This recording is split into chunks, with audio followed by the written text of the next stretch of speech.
Sweet, sweet. All right, cool. So I'm just going to dive into this because I feel like I'm going to go over. So I'm just going to start. My name's Rikin. I am really interested in navigation. And honestly, I feel like navigation was like a very confusing topic for me for a really while, and it still is. But I really wanted to learn more about it. And so that's what we're going to be talking about today. We're going to be talking about navigation, and specifically a couple of different navigation libraries in Compose, and kind of like my journey in like learning them and actually like exercising using them, and hopefully there'll be some cool takeaways. But who am I? What are my credentials? So that's me. I'm a guy. I like Android. I have a really cute baby that you can see this photo here. That's my cute baby right over there. I run a little micro studio called Super GUI. That's kind of like the brand that I do a lot of freelancing and consulting under. And I build a lot of Android applications. I work with companies to build Android applications. I build my own Android applications, and I like to build a lot of educational kind of content around Android, which is why I love doing conferences like droidcon. So that being said,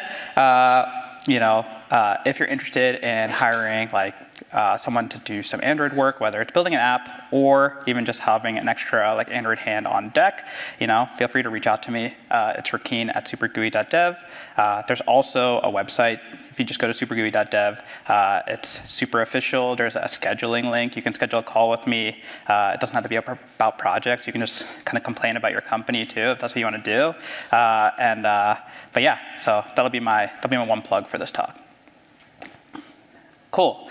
So what is the agenda? So like navigation, like I said, is kind of a confusing topic, at least for me, right? I felt like even just like trying to define what navigation is in an application, you can get like a swath of different answers. So we're just gonna get our bearings. I'm gonna try and come up with like a working definition of navigation and like some of the core common concepts that you might see that a navigation library solution might provide.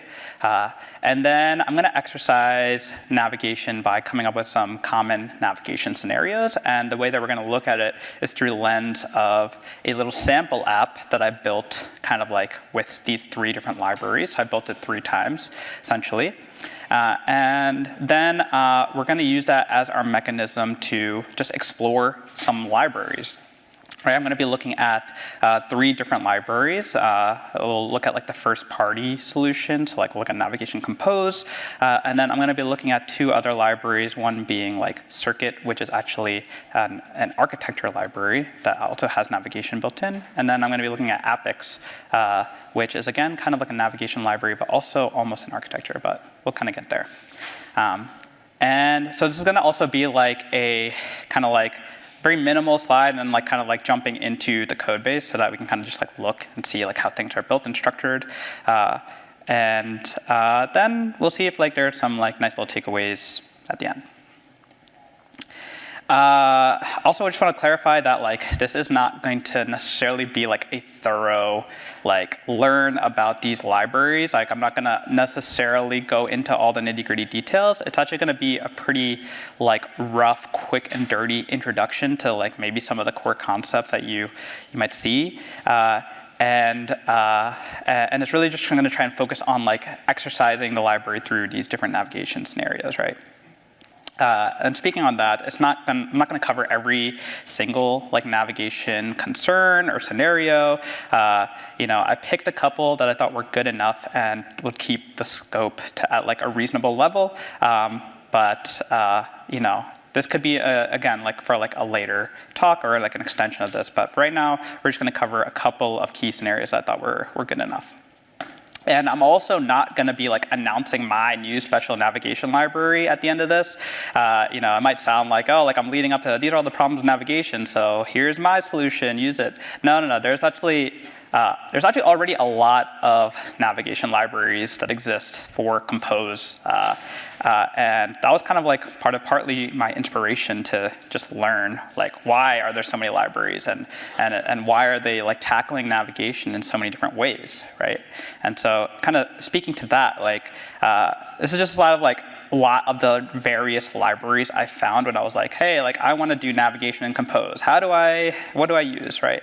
And so there's like navigation, Compose, Circuit, and Apex, which are, not necessarily just navigation, but they are navigation. But then there's also things like Decompose. There's a library called Voyager. Probably some that you've heard, maybe some that you haven't heard. There are also things that are like built on top of like existing libraries. So like there's a lot of extensions on top of like the navigation Compose to add like type safety or things like that. Now that's also in the first party solution as well. So yeah, there's just a lot out there. So I definitely don't feel the need to add to it, but we'll at least look into some of them. All right, so I had a hard time like coming up with like a sentence on how I kind of define navigation, and this is like my at least an attempt to, which is that navigation is kind of like a form of slicing up your application and determining which slice to show. And it's pretty vague, but we'll get into the guts of that in a little bit. But that's kind of like how I'd like to define it if I were to kind of define it in a sentence. And then, as I was looking at these libraries, I found a lot of commonality in the way that they set up things, or at least like components that were kind of common to all of them. And so the way I kind of distilled that was, there are like 3 core concerns that a navigation library kind of helps with. There's this idea of displaying navigation state, right? And navigation state, so this would be like your host, which would show like your current active destination. There's this idea of defining what navigation state is. So these are like your graph or your routes or your screens or whatever your navigation primitives are, your targets. And then there's this concept of changing navigation state. So these are your controllers, your navigators. These are things that actually take you from one route to another route and actually change the state of your navigation and change what gets displayed. And so we're going to be like looking at all of these libraries, and I'm going to try and define like how each of these libraries fulfill kind of like these core concepts. And as far as navigation scenarios, we're going to be looking at a little sample app I built, and it's very simple, so it's not a very complicated application, but it does cover a couple of different scenarios, right? It is a multi-module application, so there's like 3 separate feature modules. It has a navigation bar integration, which I think it's pretty important. Like, how does it integrate with common Android components that leverage navigation? I have a scenario where you navigate between top-level features. So, like, if feature 1 needs to navigate to feature 3 and it doesn't know anything about it, how do you set up that kind of navigation scenario? We have a classic like item feed details flow where we have like a collection view of sorts. And when we click on an item in that collection, it goes into its detail view. And so that will cover things like the backstack and kind of a feature graph and also navigation arguments, right? How do you pass that information to this new component? And then lastly, with each of these examples, we're going to try out like a deep linking scenario, because I feel like deep linking is kind of like table stakes for a lot of navigation, right? You should be able to have some form of deep linking, and hopefully the library kind of helps make it a little bit easier for you to set up deep links for your application. So let's get into it. We're going to start off with like the navigation Compose library. And it's probably the one that you all are most familiar with if you've dealt with any navigation in Compose. Actually, I guess like show of hands, how many people have used navigation Compose at all in any capacity? Great, so yeah, a lot of you have probably used it or touched it to some degree, so you'll all be somewhat familiar with it.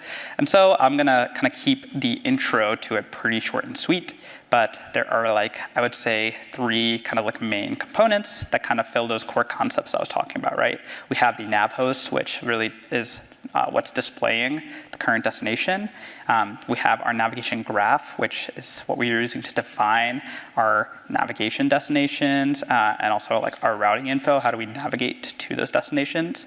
And then we have a navigation controller, right? And that's kind of changing what is the active route, how do I navigate to this particular feature, or this particular route rather. And the navigation controller also maintains the backstack for you.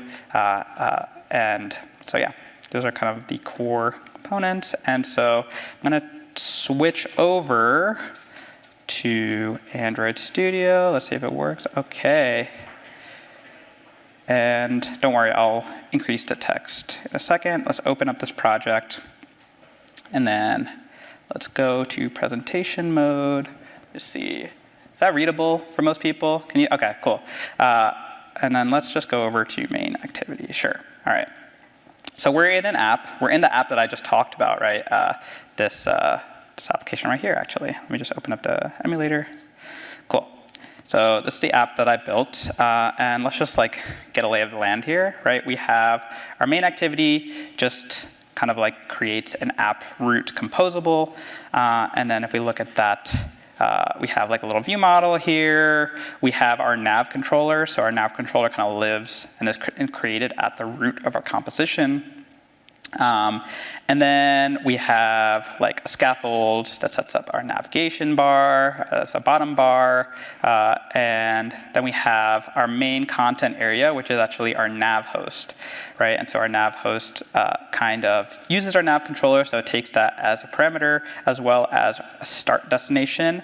And then in the builder at the end, in this little function, this is where we actually define our routes. And so these routes kind of are one-to-one with the top level bottom nav features here, right?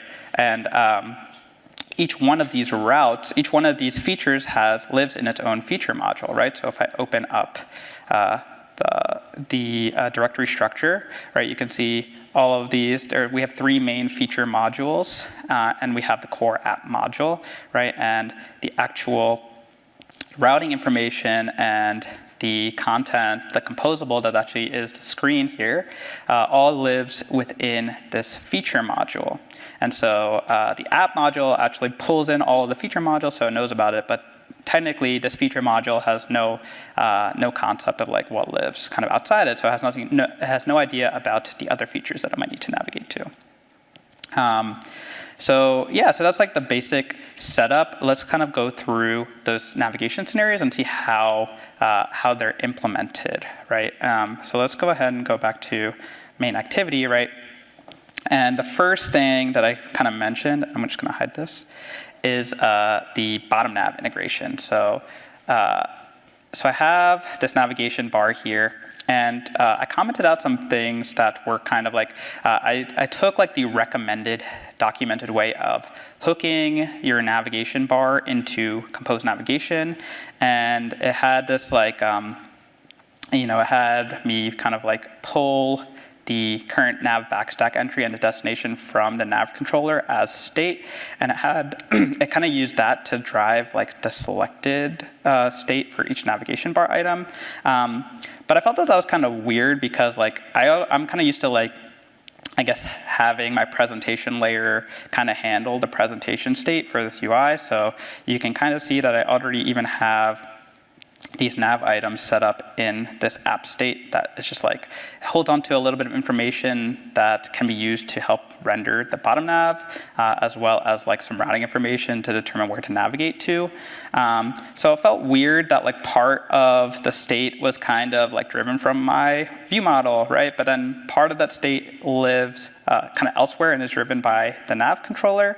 And so I did something where, I don't know if it's like a good idea or not, but I just created another function on the nav controller that like allows me to hook into this destination change listener, right? And then I can kind of just forward destinations to my view model and kind of keep it in sync with the nav controller state, so that can still be, the single source of truth for my presentation state at the bottom nav. The implementation isn't all that important, but at least there is somewhat of a mechanism to do so, because it felt kind of weird, but maybe that's just kind of like a semantic thing. But anyways, with all of that in place, it does work right? So there are, as I click through the bottom nav items, it navigates to a new route, and it also updates the selected state, right? And I can even navigate deeper within a feature, and everything kind of selection all kind of works. And also one cool thing that you might have seen is I get predictive back navigation for free. So that is one perk of using the first-party solution is I didn't really have to set that up. That was just all kind of handed to me for free. So pretty cool. That's a win for Navigation Compose for sure. Okay, so that's the navigation bar integration. That works. The other example I wanted to go through was this feature-to-feature navigation, right? How do I navigate from two top-level features? So in this one feature, I have this fancy little button called Go to 3, and that is going to explicitly navigate to this 3 feature, right? But how do we set that up, right? Because the one feature doesn't necessarily have, any knowledge of the 3 features route or anything like that. So how is it going to do that?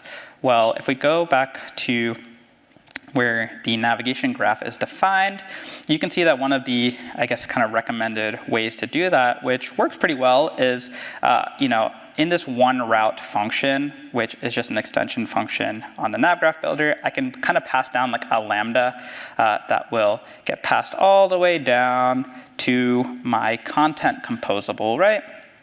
And so then my content composable, all it's really doing is it's just calling this lambda function to handle navigation for me. And it doesn't necessarily need to know a lot of the details for it. It just needs to know that it's calling a function, and then that function gets handled at the root. And it works pretty well, right? Because the nav controller already lives here. We're defining our routes here. So it kind of is nice to just tack on a little lambda that says, okay, anytime one feature needs to call into the nav controller, it can do so via a lambda function. And that's also kind of the recommended route instead of, passing the nav controller all the way down your hierarchy.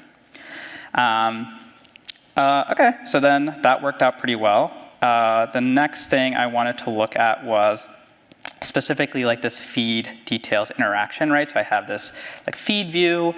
This was just I just kind of recreated one of the material design screens because I thought it looked pretty.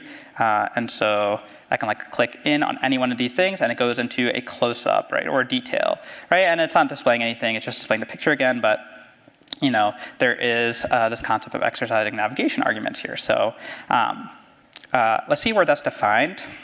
And so this photos feature is actually what I consider to be a kind of parent feature. And so it's actually defined in its own subgraph. And so with the nav graph, you can define your composable routes directly, or you can also define subgraphs, right? So I can call into this navigation helper function, and this will define my graph for the photos graph, right? So that's a feature, and its start destination is going to be the feed. And then within this subgraph, I can define kind of the 2 routes that this subgraph will hold on to, and that is the feed and the close-up, right? And so there's some benefit there into kind of tying both of those routes to, a particular graph. There's also benefits to being able to pop full graphs off of the backstack. Anyways, so the reason I wanted to kind of go through this is because this helps us kind of exercise how arguments are passed in to how arguments are handled in Navigation Compose. And I will be honest, I'm using the string-based routing and argument system. So that is a little clunky, and I think that was also a reason why a lot of people didn't initially Navigation Compose. That being said, the latest beta version, does have type safe options now built in. So you can actually just create a class with arguments and use that as your route. It's great, but I didn't do that here. The way that you set up arguments is if I go to this close-up route, right, you can kind of see the definition here, and it has some deep links, which we'll get to in a second, but it also has arguments, which is just a list of these nav argument types. And you can kind of just see, I created a little a little identifier for it. And the way that you set it up is that like when you create the route, it has to have this like very kind of specific structure where it has these curly braces, and these curly braces are like the identifier that like whatever's in this curly braces is the identifier. And then when I actually navigate over to close up, I just like kind of tack on something, and that something becomes the identifier. And then I kind of just have to like pull that out of the bundle. So like when I navigate, I pass that ID, I pass a ID, and when I want to pull that argument in this composable function, you're passed a backstack entry, excuse me, and you can grab the bundle and just get the whatever argument you want, right? And here I'm force unwrapping it, which is unsafe, but this is a demo. And so then we can just use that ID how we want, right? I can have like my own view model, even though there's not any logic really happening here, and everything just works, right? I'm passing the ID, it's opening the right photo in the close-up view. It's great. And this kind of sets us up to hopefully be able to deep link also into particular parts of the application. So like what I want to do is I want to be able to deep link directly into the close-up of a particular photo. And so theoretically, if I have this nested graph with the close-up route, there's also this deep links kind of parameter that you can set up and configure to have deep links that match against particular patterns, right? And so this is the pattern that I kind of set up, and I also have like the proper intent filter set up so that these intents get forwarded to the activity. And let's just see, I guess, how it works. I'm gonna pull up the terminal, do ADB shell, nav close-up 1. So this is like the route. Hopefully this would open, excuse me. Oops, sorry, that was loud. Hopefully this would open the photo with ID 1, right? It might. Well, let's see. I'll first say, okay, I'm going to use navigation app. And oops. Let me make sure this is the right application. Let's try that again.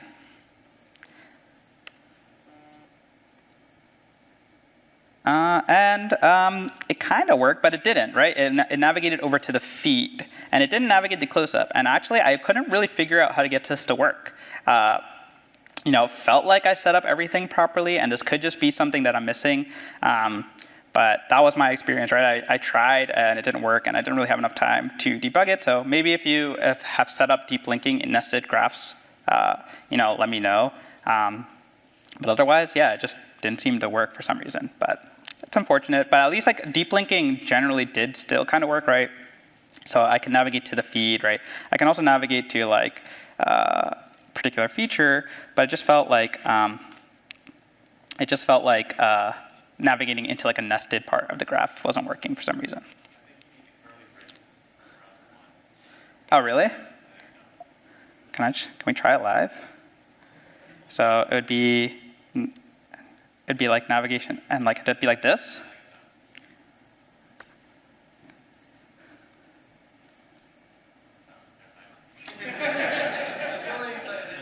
No, that did not work. Okay. I wish it did. I really did. But for some reason, I can't get it to work. Okay, so but that's essentially all the things I wanted to test out with kind of Navigation Compose. So let's go back to the slides and keep on going. All right, so Navigation Compose. The next library I wanted to talk about, and actually I'll take a little sip of water.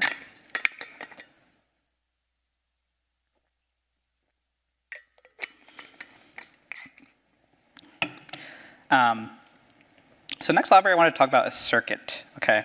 And let's just get a really quick and rough overview. So Circuit is what I like to call an architecture as a service, or an AAS, okay, by Slack. And don't quote me on that, please. And essentially, what circuit, I guess like the quick overview of circuit is that you define UI and presenter pairs called circuits, right? UIs consume UI state, produce UI events. Presenters consume UI events and produce UI state, right? Pretty standard like UDF flow, but they just kind of formalized it as circuits. The really cool thing about circuit is that presenters use and sometimes are just composable functions, right? So circuit uses the compose runtime in the presentation layer, which is sweet, right? Because you can use all of the fancy like compose snapshot state and reactivity features in your presenters. And I feel like it takes a little bit to kind of grasp that at first, but like then you realize kind of like how powerful it is. So it is really phenomenal library, honestly.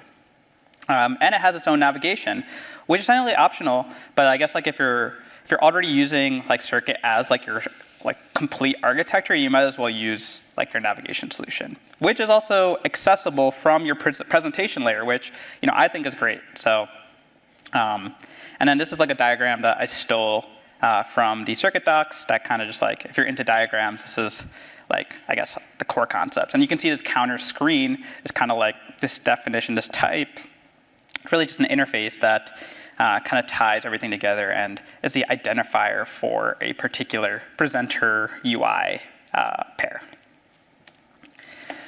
And so kind of going back to those key navigation concepts, the common concepts that you'll kind of run into is that in order to display kind of like your navigation, you have this navigable circuit content, composable, which is going to be in charge of like displaying your UI, displaying your current screen.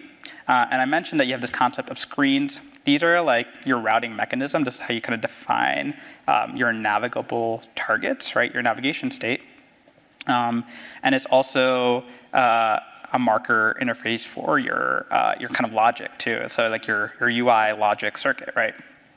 And then as far as like the controller side, you have this navigator and you have the backstack that you're actually kind of in a little bit more control over. So you have these functions, like remember savable backstack, which you can pre-configure, and then you can pass that backstack to your circuit navigation. And then that navigator is then passed to your navigable circuit content, and everything kind of just like is now wired together and works. So yeah, let's go back to Android Studio and kind of see what all that looks like. Okay, and I'm going to close this project. I'm going to open up this one. And then let's go back into presentation mode. Cool. See if, there it is. All right, cool. So I'm going to also just load up the other one.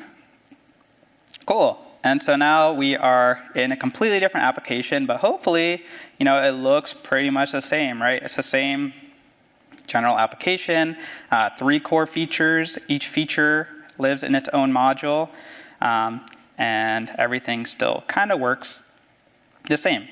And so let's take a look at kind of like some of the initial setup. So we're here in main activity, right? We're setting up our root composition. You'll see that there's some initial backstack setup. I'll get to that in a moment. That's going to be used for deep linking. But then we get into our set content, and this is where we do a lot of our configuration of our navigation, right? Right now I'm just setting up this global app state, right? I did kind of want to set up this presenter for my root content and kind of have that be kind of more circuit idiomatic as well, but I'm gonna be honest, I couldn't really figure out how to get that to work well.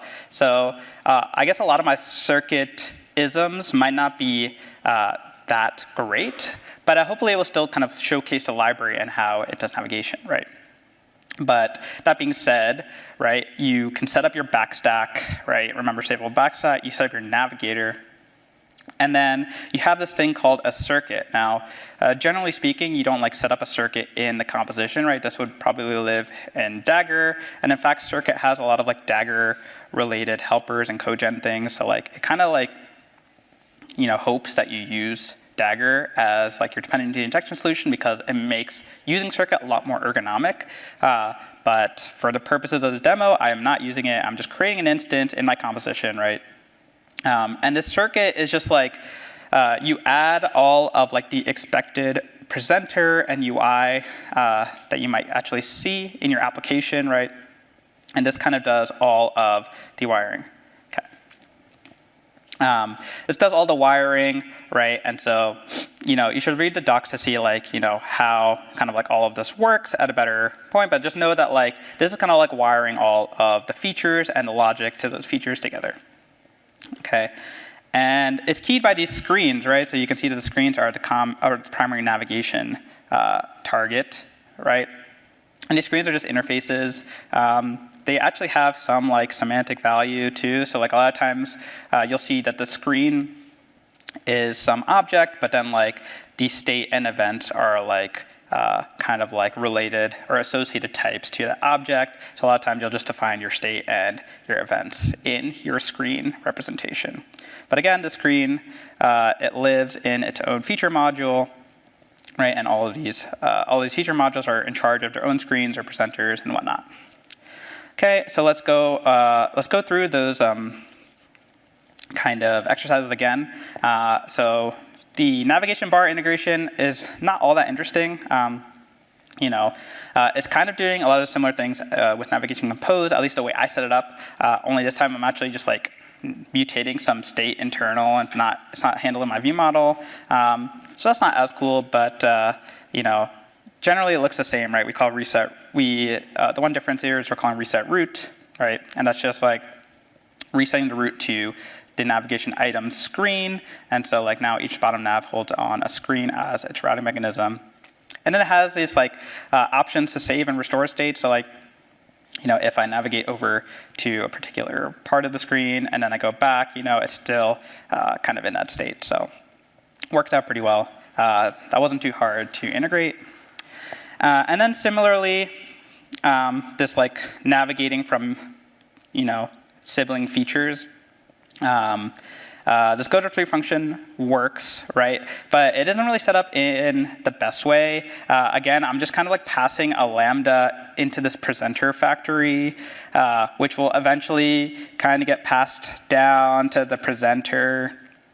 And yeah, it'll eventually make its way all the way to the content where the content can just invoke that function by triggering an event and calling that function. So there is definitely a better way to do this.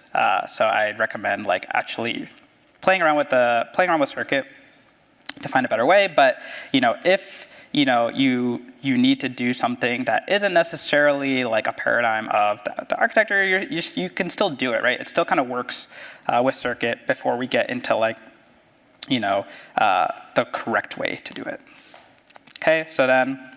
But this works. Now let's go into the feed details, right?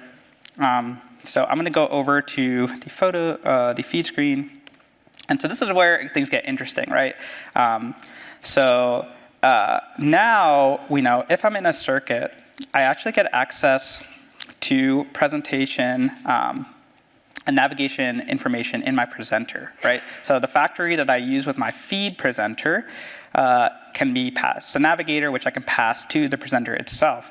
So interestingly enough, right, I can like call navigation events in my presenter. And you can also see that my presenter is a composable function, right? So I can do all the cool things like, mutable state of, and remember coroutine scope to open a scope, right? And so the reason I think this is cool is because a lot of times it feels like business logic and navigation logic are usually tied together in some way. So it feels weird that like there's like a very like clear line of distinction. And I feel like it's kind of nice when like navigation events can kind of flow from the same area that UI state flows from. So like you can imagine I could do something like a scope launch, do something, right? And then I can navigate within that scope, right? So there's a lot of cool things that this pattern kind of opens up, I feel like, especially if I have like async events that will then trigger a navigation event after that event finishes, right? Cool, and then, so you can see that like I'm passing the argument as just an identifier, or I'm just passing the argument similarly, it's just a type, and I can pass in the ID to that type. Pretty straightforward, and then the close-up screen can use it, so everything works as intended. And then really quickly, I wanted to go through deep linking again. So because I can pre-configure my backstack, I can just like hook into the intent on the like root of the activity level, and I can kind of just do some parsing of the URI, and if it's like in the state that I want it to be in, I can then configure the backstack to be this feed screen and this close-up screen when I want to navigate to a particular close-up ID, which is very interesting. So let's see how that actually ends up working.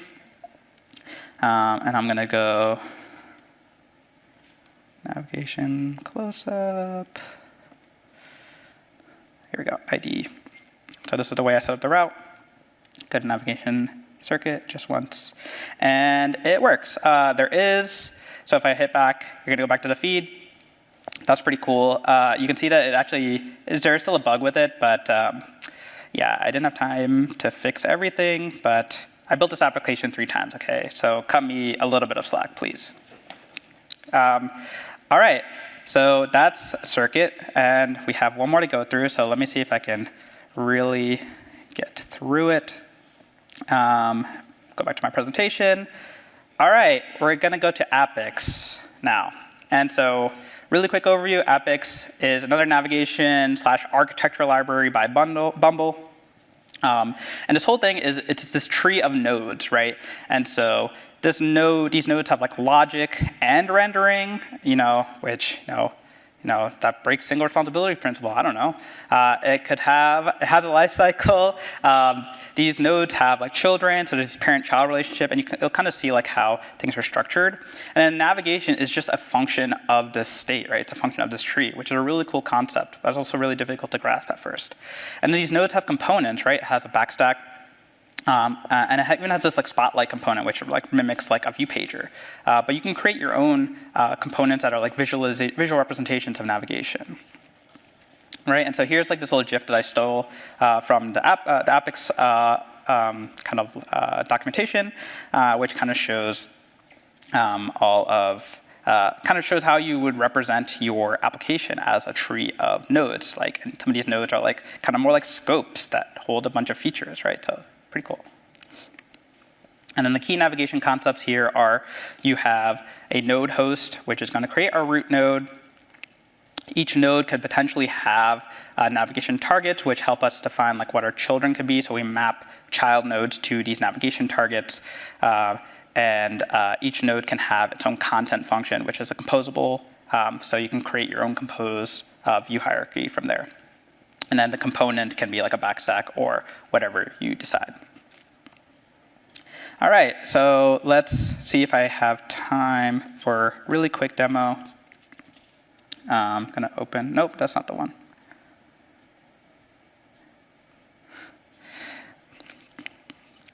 Okay, so we're gonna go over to main activity, and here we are again.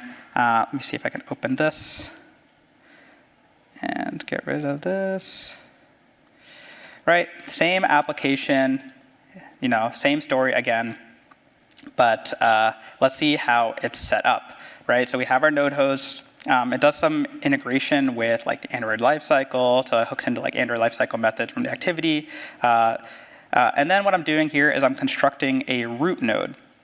And interestingly enough, Apix has these like integrations into like the material library, and so it has like its own wrapper around the material navbar, I guess. So I can just extend this, and I kind of have a working navbar with, I defined some nav targets, right? And these nav targets are just an enum that kind of map to the nav items and the nodes that are represented, right? So same thing, right? I have each individual feature, the one node, the photos node for the photos feature, and the 3 node. And you can see that kind of everything still works as intended, but now I'm rendering child nodes in the main node host, right? And then, so if I look at how that sibling navigation works, again, we're just passing a lambda to this main, I guess, function that is in charge of switching the nodes, right? So if we look at where this is used, I set the root node, and this root node just has a function that's handled at the root, which is calling this navigator.navigate to 3. Only the difference is that this navigator is actually not something that's provided by the library, but something that we can create as like a plugin, right? It's essentially still handled by the root node. I know it's like kind of a lot to take in, but essentially what's doing the navigation is this root node is calling functions that we create that's going to attach the child node that we want. And so like when I'm navigating to 3, I'm just going to like call root node.attach 3. And the way that it attaches it is it's going to say activate the third item in my thing, and this attached child is just a way to say like do some action and wait for that child to be attached. And so everything is very explicit. You can very explicitly set up like your I guess navigation to very between I guess like these sibling features, and it's all handled from the root, which makes sense. And then lastly, really quickly, we can go into the photos node, right? And this photos node has both the feed and the close-up, kind of like what we saw before. But you can see that like I've actually opted to use like a different backstack representation. It's more like a 3D representation, which is kind of cool. And so when I set up this node, I can set up my own backstack with my own backstack model, and I can change the visualization. So they give you a lot of customization options out of the box. And I guess one of the things here that I wanted to quickly go over before I'm out of time is that you know, everything still kind of works, but when I want to deep link, I can kind of do something similar as before, and I'll show you quickly that I can still deep link into Apix. And you, if we take a look at how this works, we go to main activity. We are essentially using that root node again.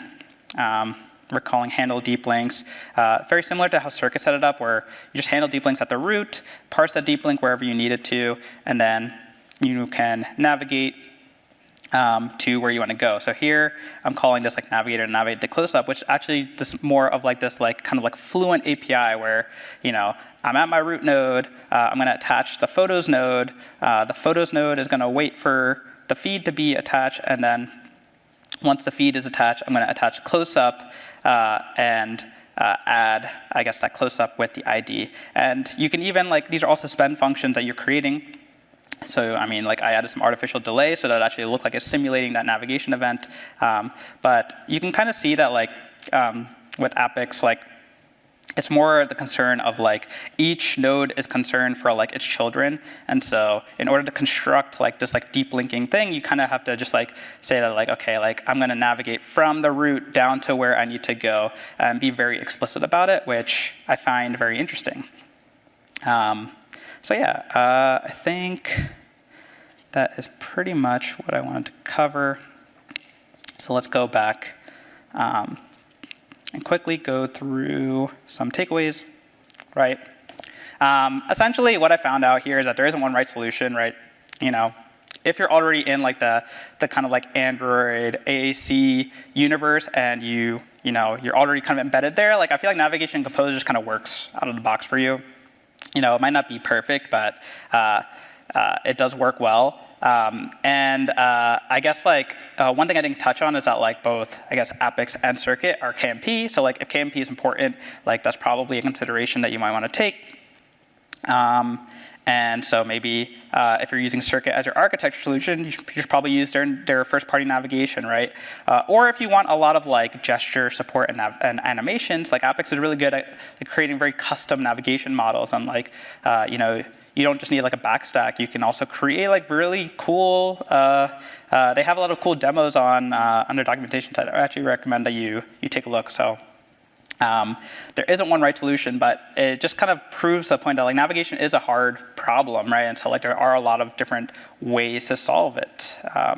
And then one takeaway for me is that like navigation state is application state. And so like I really liked the idea of like hoisting navigation state, having full control over it. And you kind of saw, well, hopefully you saw that like, especially when I was trying to support deep linking, because navigation state is like in my control, I'm able to kind of create it, and I have a lot more control over like how navigation operates. Whereas like if it's kind of in a black box and I'm only like have a very limited API, it just feels a little bit harder to reason about.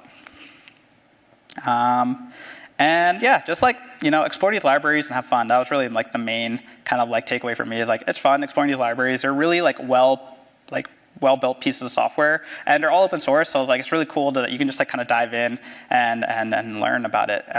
Even if you don't end up using these libraries or you have opinions that don't match with what they've built, it's cool that the landscape exists and that there are all these libraries that you can go and explore.